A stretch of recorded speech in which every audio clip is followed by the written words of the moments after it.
Conectados.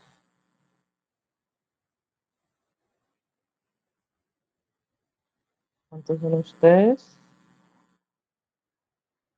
Somos 6 nomás. 6. Sí. Listo, muchachos. Esta clase entonces la hacemos virtual. Es una clase de reportes de caso clínico. Antes de iniciar la clase, ¿quién en este momento está haciendo investigación o ha hecho investigación? ¿Colabora con algún grupo de investigación acá? ¿Monitoreando? Bueno, ¿alguna cosa?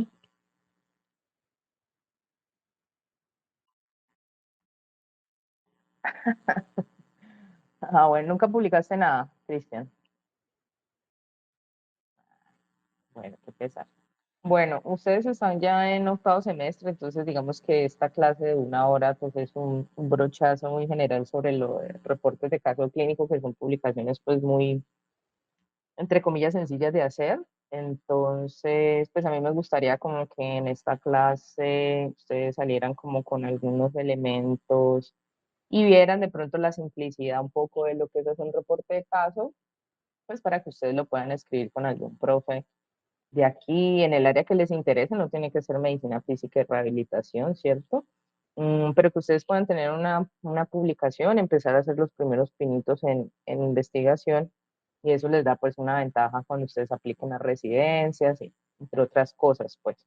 Entonces, los miramos aquí y al final de la clase vemos como 2 ejemplos de reportes de caso como para que ustedes hagan ahí la lectura un poquito crítica de eso, identifiquen ciertas cosas de las que yo les voy a dar aquí. Me parece que de esta clase ustedes al final cuando les evalúan como toda la rotación, creo que hay 1 o 2 preguntas de esta sesión en particular. Entonces, pues para que le pongan como cuidado algunos temas ahí o puntos clave de lo que se escribe un reporte de casos, de pronto les preguntan eso, ¿vale? Si tienen alguna duda, paramos, le interrumpimos, un comentario que ustedes quieran hacer, no hay problema. Entonces, para que estén atentos, pues que no les vaya a pasar eso, porque sé que les van a preguntar. Entonces, ¿qué son estos reportes de caso? Revisamos entonces estos 5 punticos, la importancia, cuándo escribimos uno, cómo lo escribimos, algunos temas como relacionados con la ética del reporte de caso. Denme un momento, yo pongo ese punterito. Sí, estos temas éticos, ¿no? Que tienen que ver con el consentimiento informado y dónde podemos publicar uno. ¿Conocen esta pirámide, muchachos? Cristian, ¿la has visto? No. Venus. No, la verdad no la había visto. Un poco así, listo, muchacho. Entonces, aquí en esta pirámide es como una clasificación de los estudios epidemiológicos. Bueno, no de los estudios epidemiológicos, de la evidencia científica, que se agrupa pues de la base a la punta y la base indica que hay menos rigurosidad de las metodologías o de la evidencia y cuando uno se acerca a la punta, ustedes ven aquí revisiones sistemáticas y metaanálisis que hoy en día se consideran pues como unos como el mejor grado de evidencia que uno puede tener. Estamos hablando de evidencia científica, la práctica de ustedes, por ejemplo, de la medicina y otras ciencias de la salud y otras ciencias por aparte de la salud, eh, utilizan pues mucha evidencia científica para llevar a cabo todas las actividades que usted tiene que hacer en intervención de pacientes, entre muchas otras. Entonces la idea es que a medida que uno se acerca a la punta, pues la evidencia científica de lo que uno tiene en la mano es mucho mejor. ¿Dónde están ubicados los reportes de caso aquí? Acá abajito, muchachos, puede que no tengan mucha evidencia científica, pero ahorita vamos a ver que tiene ciertas bondades un reporte de caso, a pesar de que está acá en la base, ¿cierto? Entonces, no es para desmeritarlo, sino que vamos a ver ciertas cosas que hacen parte de la naturaleza del reporte de caso y pues que por lo tanto no podemos llegar a conclusiones causales, ya lo sabemos, pero podemos hacer otras cosas allí, ¿listo? Entonces, creo que esto es preguntita del examen, que puede ser un reporte de caso, muchachos. Realmente no es un estudio epidemiológico, ¿cierto? No es un estudio observacional, no es un estudio descriptivo, sino más bien una comunicación biomédica, ¿sí? ¿Por qué? Porque en el reporte de caso nosotros detallamos la condición médica, como dice aquí, de varios pacientes o uno. Me imagino que igual los 6 que están conectados alguna vez han leído un reporte de caso, ¿no? Como mínimo, pues, digamos si no lo han escrito, pero sí lo han leído. Sí, Doc. Eso sí, ¿no? Listo, muchachos. Entonces, pues ustedes han visto que un reporte de caso trae eso. Se reporta una o varias personas cuando es una serie de casos y la condición médica o características únicas o presentaciones clínicas que no se esperaban o una respuesta al tratamiento que tampoco se esperaba. Y pues se hace mucho énfasis y ese es el objetivo como del reporte biomédico. Esto es un tipo de publicación que sirve mucho para ustedes que están en entrenamiento todavía, por ejemplo, para escritura científica, para que vayan, como les decía ahorita, haciendo los primeros pinos de investigación. Entonces es una manera simple de arrancar y pues ustedes ahorita que están en octavo ya están viendo pacientes, ¿cierto? Entonces pues tienen, digamos, unos insumos allí que les pueden contribuir a que puedan hacer una publicación de estas de manera más sencilla. Cuando uno está muy desligado de la parte clínica, pues es más complicado uno hacer un reporte de caso clínico, pues porque no tiene como tanto los elementos allí, ¿listo? Entonces, esto es pregunta, no es un estudio epidemiológico per se, sino una publicación biomédica y nos sirve para aprendizajes en salud. Esto es un poco de lo que yo les estaba comentando, muchachos. ¿Qué ventajas tiene un reporte de caso? A pesar que ustedes vieron que está en la base, ¿cierto? Pues que es sencillo y rápido. Si ustedes han tenido oportunidad de leer uno, han visto que es un articulito corto, que tiene 2 páginas, máximo 3, cuando incluye pues fotografías, imágenes del caso clínico del paciente, pero en general es sencillo y rápido. No requieren ustedes un conocimiento estadístico avanzado para poder hacer un reporte de caso y se usa mucho en educación, como yo les decía, pero mientras ustedes entrenan en la escritura científica, que se parece mucho a lo que ustedes escriben en una historia clínica cuando hacen la evolución de un paciente o le hacen seguimiento a alguien, que se parece bastante como ese tipo de escritura formal y científica, ¿no? Como muy desde lo técnico y lo clínico. Entonces, digamos que tienen ustedes ya en este momento ciertas herramientas. La idea es que tomen pues voluntad para escribirlo, porque siempre sacar adelante una publicación pues requiere tiempo y trabajo. Y una limitación del reporte de caso, que no la veo como limitación, sino más bien es parte de la naturaleza del reporte de caso, es que es incapaz de evaluar la causalidad, ¿cierto? Pero pues para esto no está hecho, entonces más que una limitación, realmente es parte de la naturaleza del reporte de caso, no lo evalúa, no tiene cómo, digamos, yo no puedo determinar a través de un solo paciente que algo funciona o no funciona o que algo está o no causando un desenlace en el paciente, ¿listo? Entonces, ténganlo en cuenta. ¿Cuándo podemos hacer uno? Y aquí va algo muy importante de los reportes de caso, muchachos. Por ejemplo, los eventos adversos no necesariamente son susceptibles a un reporte de caso, porque un evento adverso es algo que yo ya espero que suceda en el paciente. Usualmente son eventos que yo espero que pasen o que tienen una alta probabilidad de suceder en un paciente, por ejemplo, que está tomando una medicación y tiene como estos efectos secundarios. Entonces, para eventos adversos no es tan susceptible de escribir un reporte de caso por lo que se espera que pase. En cambio, un reporte de caso, uno usualmente lo que quiere hacer es reportar algo que usted está muy nuevo, es muy raro, es poco comunicado o es inesperado que suceda. Y eso puede ser también positivo, ¿no? De pronto el paciente está evolucionando de una manera, tenía un pronóstico muy malo, se le hizo una intervención y él solito pues evolucionó de una manera muy positiva ante todo pronóstico. Y si es muy extraño, entonces uno dice, vale la pena reportar qué tratamiento se le hizo, a pesar de que yo no puedo determinar por ese reporte de caso que lo que yo le di fue lo que funcionó, pero digamos que si se presenta ese caso particular uno, y es interesante y uno busca en la literatura y no hay nada más similar, pues entonces amerita que lo podamos escribir. Entonces ese es el cuándo podemos hacer uno, ¿verdad? Miren, aquí dice asociación inesperada entre síntomas y signos, impacto de una enfermedad, tratamiento de otra condición, complicaciones inesperadas, ¿cierto? Y útiles en situaciones donde yo no puedo replicar pues una intervención por temas éticos, claro. Entonces, más bien tomo la evolución de un paciente que le haya ido muy bien, me encargo de reportar ese solo caso y esa sola evolución, y eso sirve para el aprendizaje médico y para dejar como lecciones aprendidas en nuestro gremio de médicos, ¿de acuerdo? Esto que es, muchachos, que ven aquí. Miren la fecha de este reporte. Hasta la fecha. Miren quién lo publica. Miren el título y lean un pedacito de lo que dice aquí. Échenle ojito y me dicen qué creen que es.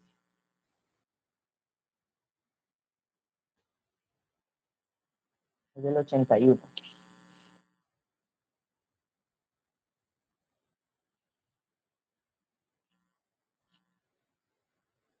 Melanie.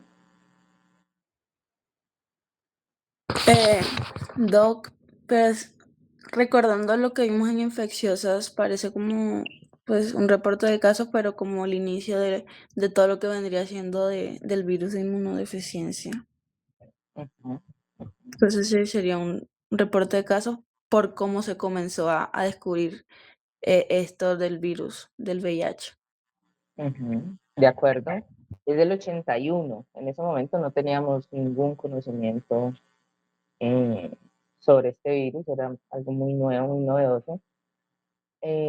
Lo publicó el CDC, ¿cierto? Cuando empezaron a identificar en varias ciudades de Estados Unidos que pacientes que estaban, o más bien personas, hombres principalmente, que estaban relativamente sanos y jóvenes, empezaron a tener unas, pues como unas infecciones allí oportunistas, muy severas, incluso cáncer, y esto era un evento muy inesperado dado el tipo de población que era. Digamos, si fuesen pacientes con alguna enfermedad, comorbilidades de base, incluso hasta su misma edad, sería menos extraño, pero lo que estaba sucediendo en esa época era un evento, como yo decía ahorita, inesperado, ¿cierto? Uno no espera que una persona que está sana y que es joven se enferme así o le dé un cáncer como tan agresivo.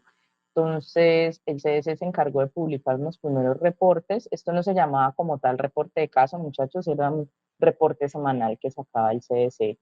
Es un tipo de publicación distinta, pero digamos que en esa época era lo que se podía usar para reportar algunos casos extraños. ¿Qué pasó después y por qué el título dice aquí cuándo hacer un reporte de caso? Porque aquí estamos ante un evento inesperado y porque los reportes de caso, a pesar de que están en esa base de la pirámide de la evidencia, están por allá abajo, pues sí tienen bastante valor y lo pudimos descubrir, por ejemplo, en esta epidemia y también en la epidemia de COVID-19, pasó algo muy similar. Empezaron a salir los primeros reportes de caso de algunas ciudades chinas donde se estaba identificando estas infecciones a nivel respiratorio, pues, y estaban matando personas relativamente sanas también. Entonces sucedió en los 80, miren que un mes después salió aquí, este es un mes, justo un mes después del primer reporte, en otras ciudades de Estados Unidos y a partir de ahí pues conocimos el virus el virus y el síndrome, ¿verdad? Entonces los reportes de caso pues a veces son muy subestimados, pero cuando hay cosas que necesitamos publicar rápido, que necesitamos que sepa rápido y que son muy extrañas y suceden en diferentes partes del mundo, como lo que pasó por el COVID, pues los reportes de caso han sido realmente los pioneros en generar esas primeras hipótesis de investigación. Y ustedes lo van a poder leer en cualquier lado que hable de reportes de caso. Los reportes sirven para eso. Uno genera nuevas hipótesis de investigación y después en unos diseños más robustos pues se encarga de probar esas hipótesis. Pero no habíamos podido saber de este virus si no se hubiese identificado de inicio de esta forma, ¿de acuerdo? ¿Cómo lo escribimos? Aquí yo realmente les estoy dando una generalidad, muchachos, de cómo. Esto yo lo saco pues de unas guías que se llaman CARE, C-A-R-E. Son guías internacionales sobre los ítems que debería incluir un reporte de caso. No es camisa de fuerza porque cada revista científica y su comité editorial se encargan de definir cuáles son las normas de las publicaciones que ellos hacen. Pero en estas generalidades que yo les estoy dando, pues es como más o menos lo que ustedes se van a encontrar afuera cuando tengan que escribir un reporte. Algo que no supere las 2000 palabras, pero pueden ser incluso 1500, todo depende de la revista, 10 a 15 citas, todo depende también del tema que tan estudiado esté, ¿sí ven? Entonces esto es muy relativo, pero pues como les digo, se les da como los ítems generales de esto. Si notan aquí en esta parte azul de la estructura de un reporte de caso así muy escueta, ¿en qué se diferencia con un artículo original, científico, extenso? ¿Qué trae distinto un reporte de caso? Lina, o el que iba a hablar.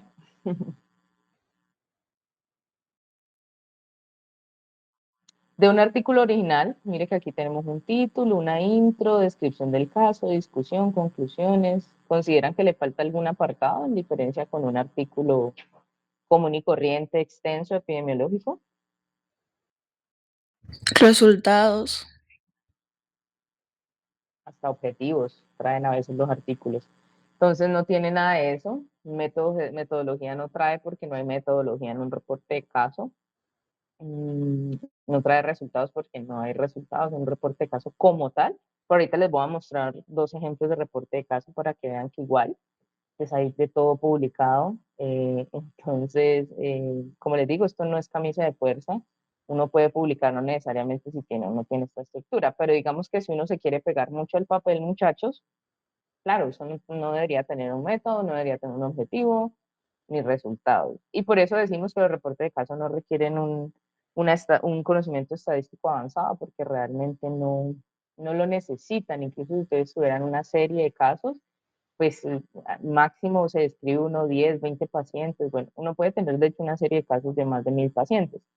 Pero entonces uno se dedica a describir en una tabla las características de ellos, pero no necesitan mucho más de eso porque lo que yo estoy reportando realmente es una condición inesperada o rara. Entonces no se exige el título como debe ser, muchachos, y esto más bien sería como para cualquier tipo de publicación, tratar de que sea preciso, conciso, atractivo, relevante. Miren aquí algunos ejemplos de títulos que extraje de JAMA. Algunos títulos vienen con preguntas retóricas, ¿sí?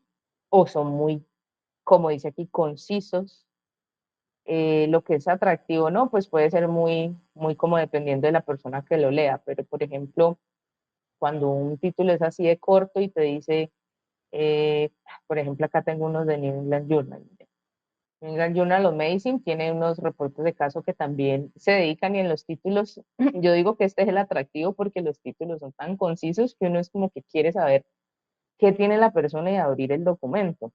Porque mire que todos los títulos de los reportes de aquí de caso solamente dicen paciente de tal edad o hombre, aquí dice hombre de 54 años con disnea de ejercicio, dolor en el pecho. Entonces, por lo menos uno queda como, había uno que decía como mujer de 15 años con dolor en el pie, y entonces uno queda como, pero ¿qué le pasó? Pues, por lo menos es atractivo en ese sentido. No tenemos que tener títulos extensos como muchas veces en las clases de epidemiología nos lo enseñan, que debe decir la población, el tiempo, el lugar, la persona, ¿cierto? Sino que debe ser es más bien llamativo de alguna forma o generar la curiosidad y la intriga del lector. Entonces, miren que los journals, que son bastante prestigiosos como JAMA y New England Journal of Medicine, que es una de las mejores revistas científicas en el mundo, pues utilizan unos reportes de caso muy concisos, unos títulos que llamen al lector a abrir a la curiosidad, ¿verdad? Entonces, tenemos varias cosas así. Mujer de 35 años con dificultad para respirar y edema en las piernas. Entonces, bueno, uno ya le da como curiosidad abrir esos reportes de caso. Esto es muy chévere, muchachos, si les gusta como los juegos científicos de adivinar qué diagnóstico tiene una persona, aquí en el England Journal of Medicine uno se suscribe y tiene unos casos como especiales que tratan acá en el Hospital General de Massachusetts y se pueden hacer como, entre comillas, votaciones, da vos votas por qué diagnóstico tiene la persona y al mes siguiente ellos abren como el caso resuelto y entonces es un ejercicio académico muy chévere que ustedes pueden hacer allí. ¿Listo? Entonces, reporte de caso allí los van a encontrar. ¿Qué va en la introducción del reporte de caso? Aquí no me voy a detener tanto, muchachos, es muy similar a cualquier otra introducción. Lo importante es tener el contexto, el propósito del reporte, ¿cierto?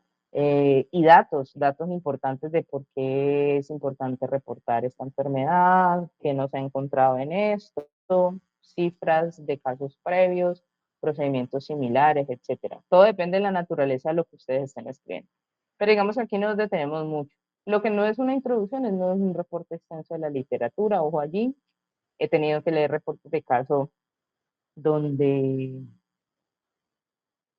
donde hacen un reporte extenso o conceptual de lo que es, por ejemplo, a ver, cualquier cosa, el síndrome de Guillain-Barré. Entonces, toda la introducción son 2 páginas describiendo la fisiopatología de ese síndrome, causas, consecuencias. No es necesario hacer un reporte tan extenso, realmente es como lo que nos compete del reporte de caso como tal, si es los costos, si es la incidencia, si es el tratamiento novedoso y enfocarse solamente en eso, listo. Entonces, pilas allí. Y en la descripción del caso, que aquí es súper importante porque esa es la parte más gruesa del reporte, si han tenido oportunidad de leerlo, abre caso clínico y entonces empiezan el paciente, no sé cuántos años de edad, que llegó a la consulta de fisiatría por debilidad en las piernas y bueno, y ahí en adelante yo arranco a dar toda la evolución del paciente, eso se llama cronología del caso y esto sí es demasiado importante que lo incluyan porque pues no debe quedar como dudas de todo lo que pasó con el paciente. Como estoy describiendo una sola persona o un grupito muy pequeño de personas, pues uno trata de ser lo más detallado posible. Algo muy importante desde la medicina que ustedes practican son los diagnósticos diferenciales.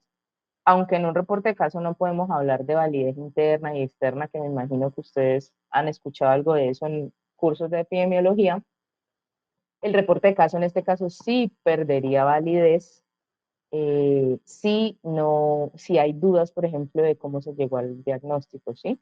Pues es precisamente eso lo que es el atractivo del reporte de caso, lo que tiene la persona en ese momento. Entonces, si hay dudas sobre eso, el reporte se cae un poco, muchachos. Entonces, en la descripción del caso, recuerden, orden cronológico, que usted está en una línea temporal desde que el paciente llegó, se le trató hasta que se resolvió su tema. Aquí está la grafiquita y al final qué diagnósticos diferenciales se hicieron, qué exámenes se tomaron, todo eso. Entonces, mire que ustedes aquí tienen ya unos insumos para empezar a escribir su reporte de caso. Todo empieza con el acto médico que ustedes ya realizan diario. Tienen una historia clínica que es un insumo también importante. Ojalá pues una historia clínica de la mejor calidad posible, donde tienen reportado todo lo que ha pasado con el paciente. Entonces, ustedes cómo empiezan a describir el caso clínico, como les decía, de lo que ustedes ya han leído, el paciente que ingresa, la enfermedad actual, el examen físico que se le hizo, la valoración diagnóstica, los tratamientos que se le hicieron, los paraclínicos, los exámenes, tomografías, imágenes, radiografías, electromiografías, bueno, todo laboratorio, todo lo que se le hizo a ese paciente, la intervención y al final el estado en que cerró el caso, ¿sí? Se resuelve la condición, o el paciente egresa o fallece, lo que suceda allí. Entonces, la idea es que ustedes identifiquen pues ese valor clínico, científico, educativo que tenga el paciente que ustedes quieren reportar, le pidan el permiso a él o a la familia y escriban de manera cronológica el caso. ¿Listo? Y al final hacen una discusión del caso, muchachos, ¿cierto? Una discusión es un tema de contrastar los hallazgos o lo que yo estoy reportando con otras cosas que hay ya publicadas. Esa parte es clara, ¿cierto? Sí, bastante claro. Sí, sí. Entonces, vuelvo y retomo el tema de los diagnósticos diferenciales. Eso es importante volverlo a retomar en la discusión, que los argumentos sean coherentes con la descripción del caso, ¿cierto? Empezamos a explicar o racionalidad de las intervenciones o de diagnósticos, por qué se tomaron las decisiones clínicas que se tomaron. Y, como siempre, cierro una discusión mencionando qué limitaciones tuve allí y qué lecciones me dejó ese caso clínico, que eso es lo más importante. Recuerden, el reporte es una comunicación biomédica, entonces nos sirve para aprendizaje, para entrenamiento científico, para el gremio de científicos, personal de salud, incluso pacientes pueden googlear lo que tienen actualmente y dar con algún reporte de caso que esté publicado. Entonces, esto es una publicación que es para toda clase de personas, para toda clase de públicos, y por lo tanto también la escritura debe ser algo sencillo, pero la discusión debe mencionar esas lecciones aprendidas, ¿no? Recomendaciones o aprendizajes para futuras investigaciones y para los profesionales de la salud. Eso es como el valor que tiene el reporte de caso. Al final concluyen, ¿cierto? Que pues las conclusiones no es un resumen, sino que damos como una argumentación a las afirmaciones que ya se retomaron en la discusión, enfatizamos en lo aprendido, en las aplicaciones clínicas o en la salud, o hasta incluso aplicaciones en salud pública que se pueda tener. Todo depende de lo que ustedes escriban. Y en estas guías CARE que yo les mencionaba ahora, incluso dicen que después de la conclusión uno puede poner perspectiva del paciente cuando uno hace un seguimiento más allá del caso clínico con el paciente, o uno lo llama o el paciente volvió a una cita de control, entonces uno le pregunta cómo se ha sentido, cómo ha evolucionado, bueno, cualquier cosa que implique la perspectiva del paciente se puede incluir también. No les he visto mucho, pero ahorita les muestro un artículo donde está incluido, por ejemplo. Tiene algunas limitaciones ese artículo, pero algo importante es que incluye la perspectiva del paciente y eso se puede hacer según las guías que. Al final, pues damos las gracias, agregamos unas referencias, es una estructura muy general, muchachos, y pues la idea es que utilicen estos gestores de referencias bibliográficas. ¿Por qué les traigo yo y mencioné esto? Porque esto es demasiado importante cuando uno está escribiendo algún texto académico científico. De pronto no lo van a sentir tan necesario en un reporte de caso, pero cuando ustedes estén haciendo sus tesis, estén haciendo la residencia, sus trabajos de investigación exijan un protocolo, una investigación más gruesa, pues van a tener que usar esto porque si no se van a embolatar muchísimo con las referencias bibliográficas. Eso ustedes lo pueden aprender en YouTube, en un tutorial de cualquier lado, se lo pueden enseñar en 5 minutos cómo instalar algunos, bueno, este no, si toca pagarlo, pero Mendeley y Zotero son gratuitos, entonces sí les recomiendo que cada vez que produzcan textos, eh, mejor dicho, lo van a necesitar, entonces, vale, uno pone agradecimientos y referencias, tablas y gráficas e imágenes también que hemos visto en los reportes de caso. Cada revista tiene las especificaciones técnicas de las imágenes, cuál es la resolución, el tamaño, el color, etcétera. Y recordar que estas tablas gráficas e imágenes solo se ponen si proveen información complementaria o adicional. ¿Listo? Si yo todo lo que estoy diciendo acá en una página entera de mi reporte de caso está todo en la tabla, pues no es como tan no es como tan bueno usarla, o sea, me queda mucho relleno. Entonces la idea es que la información que está en la tabla no necesariamente está en el texto, listo. Las consideraciones éticas yo las dejo al final, pero igual son demasiado importantes aquí también, muy, muy importantes. Y es porque los reportes de caso no se pueden publicar si no tenemos el consentimiento de los pacientes. El paciente ha fallecido, pues tenemos que tener mínimo el permiso de la institución donde falleció o de sus familiares, más si yo voy a incluir imágenes de esa persona, ¿cierto?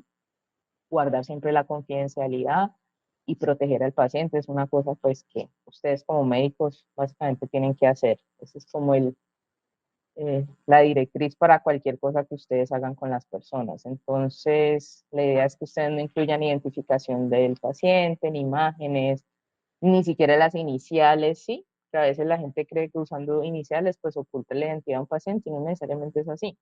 Y como les digo, los reportes de caso están publicados en la web, entonces si un paciente entra a consultar qué tiene y le sale por ahí un reporte de caso y se da cuenta que es él, pues nos podemos meter en problemas si no tenemos los permisos. Entonces, bueno, simplemente cuando ustedes tengan alguna duda sobre el proceder ético en algo que ustedes estén haciendo, cada institución de salud tiene un comité de ética al que ustedes se pueden acercar. En el HV, por ejemplo, que imagino que ustedes están hoy día rotando, pues hay un comité también de ética y cualquier duda que ustedes tengan al respecto la deben consultar allí, ¿listo? Para que simplemente no actúen por fuera de esa normativa y pues no vayan a tener problemas. Y sobre la autoría les quería decir algo muy importante. Bueno, de pronto aquí en este grupo no hay alguien como tal que esté haciendo investigación, pero puede que más adelante sí, muchachos. Entonces, no todo el que tiene un rol en la investigación tiene derecho a ser autor o debe ser necesariamente y obligatoriamente contemplado para ser autor. Todo depende del aporte intelectual que haga, ¿verdad? Entonces ya existen también varias guías que definen eso de manera objetiva y no tan al ojo o a dedo, de vos vas en este artículo o vos vas a ser autor aquí. Entonces, simplemente para que ustedes los tengan en cuenta, muchachos, eso usualmente definir los autores de una publicación a veces es un tema complejo en términos pues como de la discusión que se genera alrededor. Entonces ya existen algunas guías que nos permiten hacer como dar un puntaje objetivo al aporte intelectual que haga cada persona. Entonces que yo recolecte los datos, que yo escribí el manuscrito, que yo tuve la idea de investigación, que yo revisé la discusión. Bueno, todo eso son aportes intelectuales que tienen como un peso para uno poder ser o no ser autor. Entonces, para cuando ustedes se enfrenten a esa discusión, tengan en cuenta que existen varias vías. ¿Y dónde pueden publicar un reporte de caso? Aquí simplemente les traigo 6 ejemplos de miles que hay, que en las revistas científicas hay miles. Pero para hablarles un poquito de portales como este de Hindawi, ¿sí? Digamos, yo puedo publicar reporte de caso en cualquier journal. Hay unos que se especializan únicamente en incluir reportes de caso y ya, pero en general todos reciben de todo estudio epidemiológico que haya, más reportes de caso. Entonces todo depende es como del tema que uno esté escribiendo. Asimismo uno hace la búsqueda y selección de la revista en la web, pero hay portales como Hindawi, que son portales que almacenan revistas científicas que usualmente tienden a ser revistas científicas depredadoras. ¿Han escuchado ese término alguno de ustedes? No, Doc. ¿Alguien sí por ahí? Aparte, no.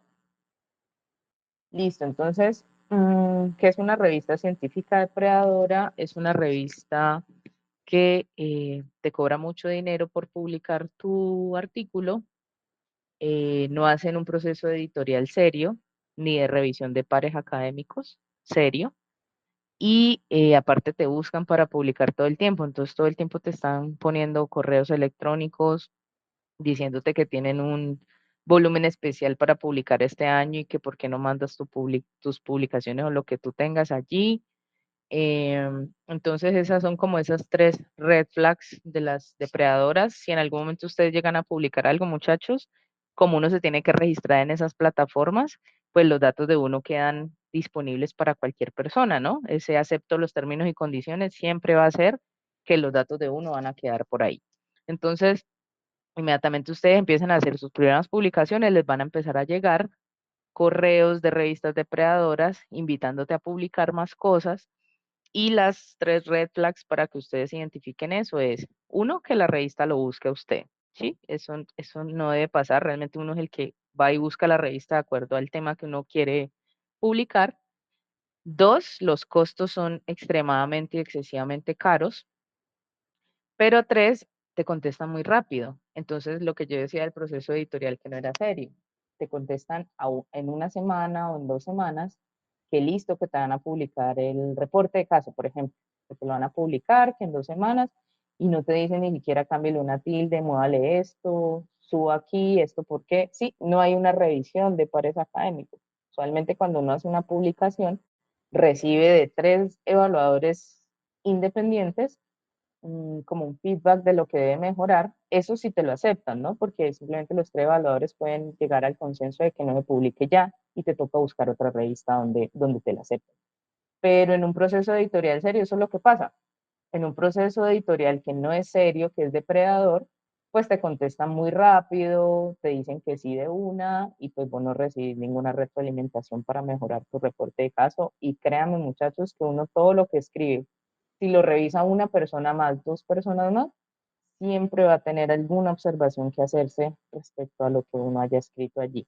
Esa es la forma como se hace ciencia, debe validarse con otros pares, expertos académicos, esa revisión de pares es súper importante. Entonces, cuando eso no pasa, no sabe que está ante una revista depredadora, ¿sí? Porque no hay, te contestan demasiado rápido y sabes que no te han hecho ninguna retroalimentación de lo que escribiste, entonces, y aparte te van a cobrar muchísimo dinero. Listo, lo vas a poder publicar, pero tu publicación va a salir con demasiados errores eh, e imprecisiones, porque como digo, no ha sido sometido a una revisión por expertos. Entonces, pilas allí cuando publiquen lo que sea. Y bueno, aquí yo tengo siempre como una especie de ejercicio que hago con los residentes de medicina física y rehabilitación, pero con ustedes lo que voy a hacer estos 20 minuticos que nos queda es que revisemos 2 publicaciones que tengo aquí. ¿Listo? ¿Hasta allí tienen alguna duda, muchachos? o el comentario que quieran hacer, aporten, conversen de lo que quieran.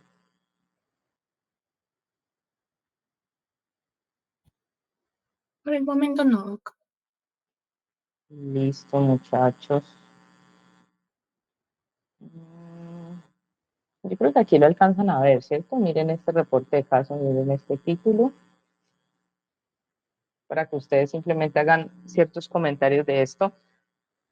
Yo tengo los míos cuando lo leí, entonces ya sé más o menos qué contiene este reporte de caso, pero quiero que ustedes lo vean. Somos ojito aquí, miren el título: Telerehabilitación con uso de Triburter en un paciente post-COVID-19. Eso es de una revista que se llama Movimiento Científico, una revista que tiene una publicación semestral. No me acuerdo de qué país es esta revista, pero bueno, existe. Que dijimos que debía tener el reporte de caso un título conciso, llamativo, atractivo, relevante, etcétera. Eso pues ya lo define uno aquí. A mí me parece que el título está bien, por ejemplo, no tengo ninguna observación allí. Miren aquí en resumen, ¿cierto? Entonces se presenta el caso: un hombre de 45 años con diagnóstico de COVID, 2 semanas de evolución y síntomas de disnea, depresión, disminución de la capacidad funcional y calidad de vida. El paciente realiza 10 sesiones de telerehabilitación que incluyen ejercicios de entrenamiento y fortalecimiento de músculos ventilatorios, ejercicios de miembro superior e inferior para capacidad funcional, y la intervención incluye un dispositivo clave que es el Triburter. El Triburter es como un, ¿cómo se les llama a esos muchachos? Ustedes que son médicos.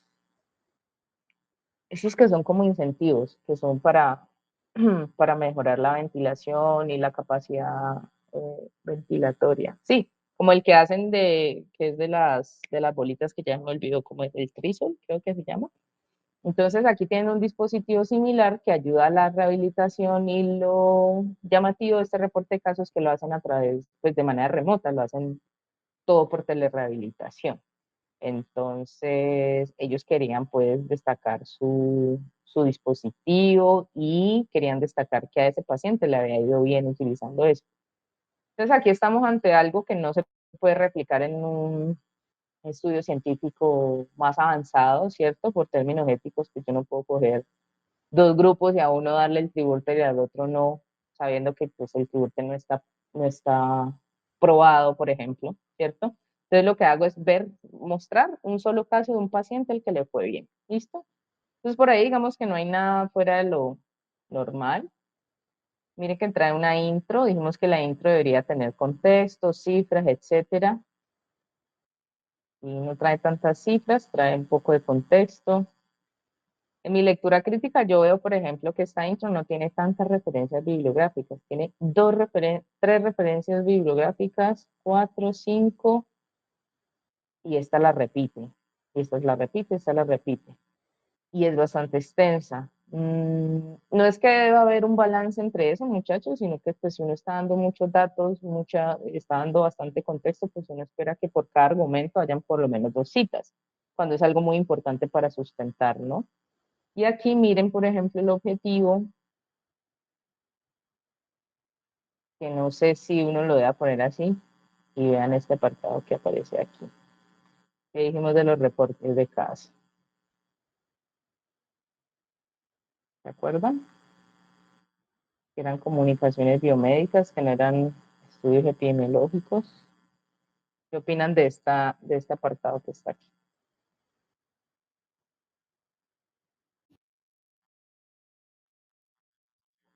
Ujú. Y aparte, esta parte también me genera mucho conflicto, ¿saben? Miren aquí lo que dice: estudio observacional.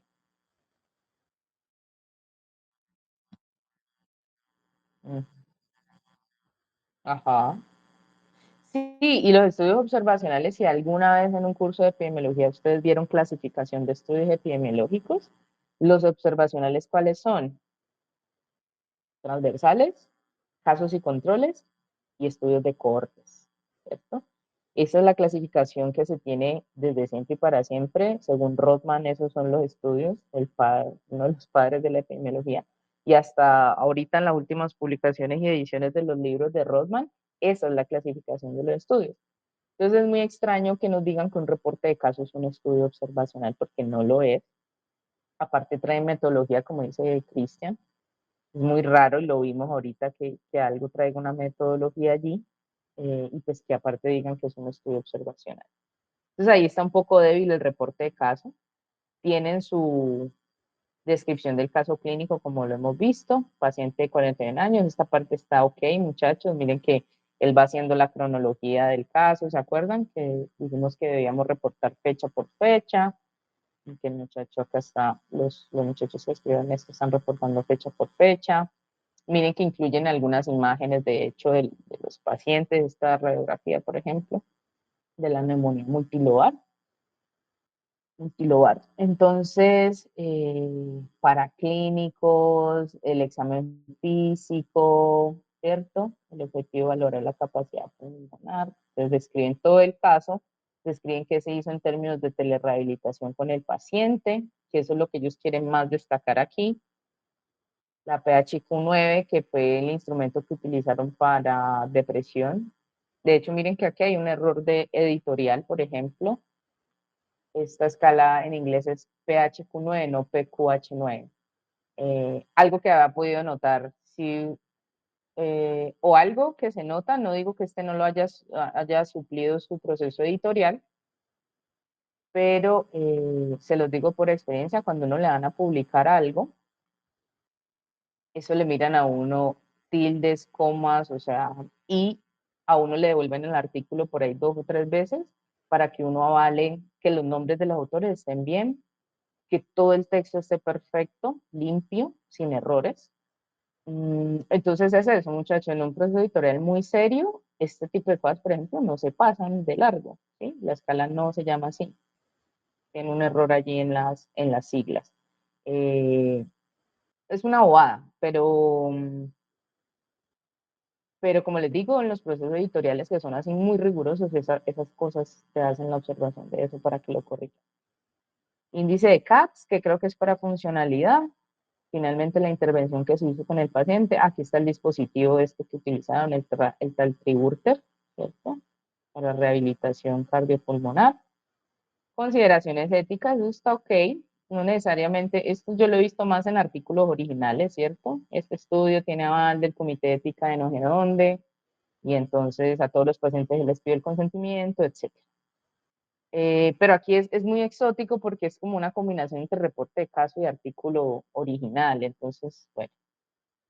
Y aquí tiene un tema que se llama resultados que también genera un poco de conflicto, pero entiendo yo que aquí son resultados de cómo le fue al paciente. Entonces, pues utilizar este subtítulo puede también generar como confusión en el lector.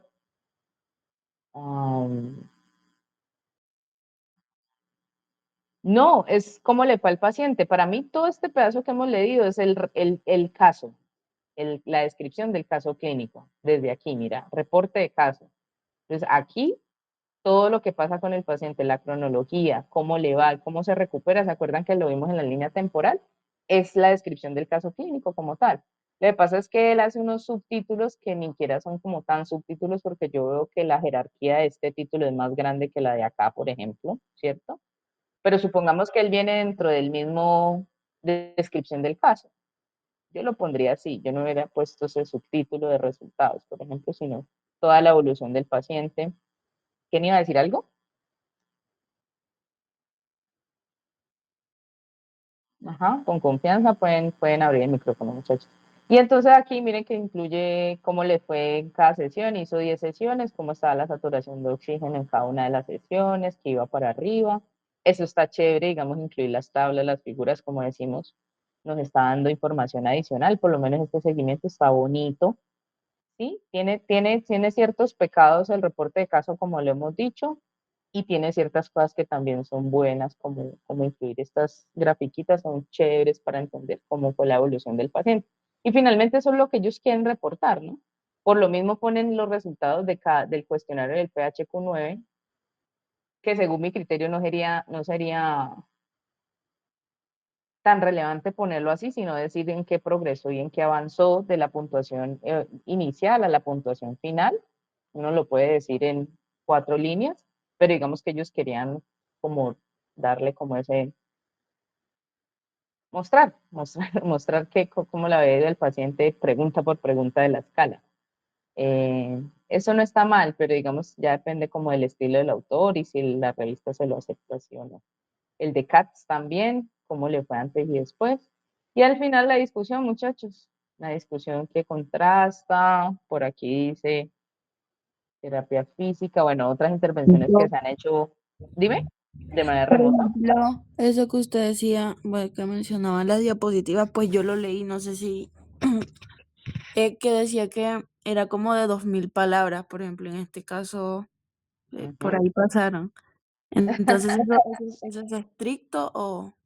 ujú. Depende de la revista, de pronto Movimiento Científico es una revista que tiene una extensión más amplia. No todas se basan en las guías CARE, que son las internacionales que definen esto. Como les digo, no es camisa de fuerza. La revista te puede exigir 1000 palabras, 1500, 2000, 2500, te puede aceptar cuanto ellos quieran. Y si a ellos les publicaron esto así, Melanie, es porque la revista permite una extensión más amplia de las 2000, ¿no? Al final, Ok. conclusiones. ¿Cierto? Bueno, entonces en la discusión debe haber contrastes, ahí está más o menos como que otras intervenciones se han hecho similares. Conclusiones, y miren este el que le decía, tiene, esta, aquí sí sigue las CARE, tiene la perspectiva del paciente. Entonces, además es importante saber, ¿no? Ante una técnica que de pronto es nueva o no tan usada, saber cómo le fue al paciente. Entonces, yo creo que ellos le sacaron bastante el jugo a este paciente, la verdad, porque ponen pues como las tablas, lo que dio cada puntaje de la escala en una tabla, que eso es muy exótico, y pues bien exótico el tema de la metodología. Allí no es tan exótico, sino más bien sí creería que es un error conceptual de lo que es el reporte de caso. Pero ustedes se van a encontrar muchas cosas así publicadas, muchachos. La idea es que ustedes tengan un ojito crítico, no que le tiren tomates a todo lo que vean, pero sí que ustedes sepan como que ve, tan raro esto, debería incluirlo, no debería incluirlo. Conflicto de intereses y las referencias, miren que aquí no tienen tantos realmente. Un reporte de caso con más de 20 referencias, pues tiene que ver la panacea. Entonces, yo creo que no, 15, 10 referencias está ok. Y entonces, bueno, ahí les muestro esta excentricidad. Miren, por ejemplo, este ultimito, 5 minutos antes de irnos. Este es de una persona que le hirieron en la guerra de Ucrania, una mujer que salió. ¿Esa es de Ucrania? No, no, esta no es. Yo tenía otro por ahí que les iba a mostrar. Pero bueno, este es similar. Miren que la estructura de este reporte de caso de pronto me parece un poquito más a lo que ustedes han leído en los reportes de caso. ¿Cierto? Dos autores, una lesión dual por politrauma, que es muy raro, entiendo que la señora la hieren en la médula y después genera un edema que genera una lesión posterior a esa lesión previa. Entonces, es un reporte de caso del que uno puede aprender mucho, cómo se atiende este tipo de complicaciones, ¿cierto? Que son muy raras que sucedan, como que yo tenga un nivel de lesión en, por ejemplo, T12, T6, perdón, T6, y entonces un edema haga que la lesión aumente de nivel y entonces ya la lesión va a ser cervical, genera mayor discapacidad, genera mayores complicaciones, pues ustedes ya lo saben. Entonces era como muy raro que esto pasara y estos autores pues trataron de describir este caso de esta mujer de 25 años. Miren que aquí en T5 fue como el daño inicial que ella tuvo y la clasificación hacia no era tan mala, pero después se infartó la médula cervical y lo que hizo fue que generó ya una lesión completa de la médula, entonces, claro, ya pasó a ser clasificación hacia A y también subió el nivel de la lesión, entonces, entre más arriba, pues ustedes saben que el pronóstico es peor. Entonces está chévere, miren que la discusión de estos muchachos incluyen 8 referencias bibliográficas en 2 parrafitos, entonces le dan bien buena carnita a la intro sin extenderse tanto. De un arranco con la presentación del caso clínico, ¿cierto? Mujer de 25 años y lo que le pasó. Hacen toda la cronología, todo lo que se hizo, ¿cierto? La evaluación que se hizo de fuerza, de sensibilidad. Miren que acá, ay, perdón muchachos, es que esto brincó así. Tenemos aquí, miren que ahí se ve también la bala. Tenemos aquí la radiografía de la herida. 5, creo que también se fracturó el húmero. Por ahí se ve la fractura del húmero.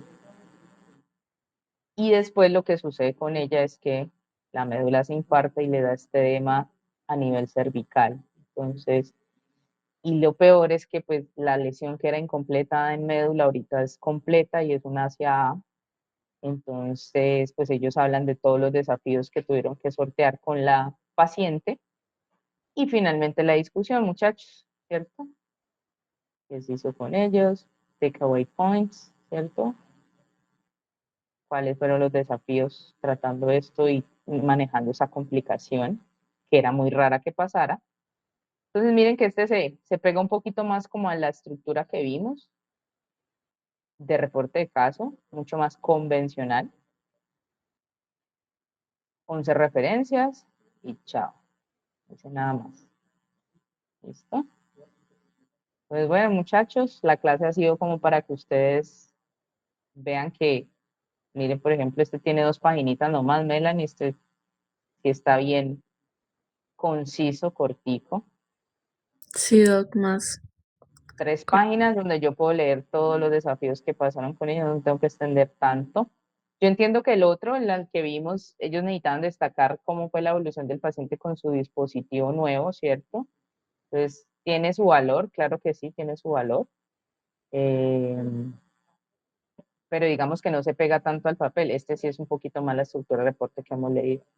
Y esta es la que yo quisiera que ustedes escribieran, muchachos. Miren, a ver, piensen en algún paciente, ahora en las consultas que ustedes tienen. Como les digo, no tiene que ser de fisiatría. Acérquense al profe que más sepa de eso, al médico más experto, y escriban su reporte de caso, lideren ustedes, tengan siempre el visto bueno y la bendición del profe, porque pues digamos que ellos en términos clínicos y con su expertise, pues le pueden aportar muchísimo más a la discusión de un caso raro, extraño o poco comunicado. Y lo escriben, muchachos, vea, 2 páginas y prácticamente la descripción del caso, que es la parte más gruesa, ya la tienen ustedes en la historia clínica. Entonces, para que se animen, ¿vale? Y pues si tienen alguna duda, me la comenten en este momento. Recuerden que les hacen como 2 o 3 preguntitas de esta clase en esa evaluación de la rotación. Entonces, ¿tienen alguna duda, muchachos? No, Doc. No, Doc, todo claro. Súper, súper chicos. Entonces, ¿me faltó alguien por conectarse? No. No, somos solo 6. Cristian, Venus, Lina, Jenny, no escucha Jennifer, o se escucha Jennifer, Lizeth y Melanie. Listo. Bueno, muchachos, entonces hasta aquí la clase. Muchas gracias por la atención, estar juiciosos y espero que escriban pronto su propio reporte, ¿vale? Un abrazo. Gracias. Gracias, Doc. Chao. Chao.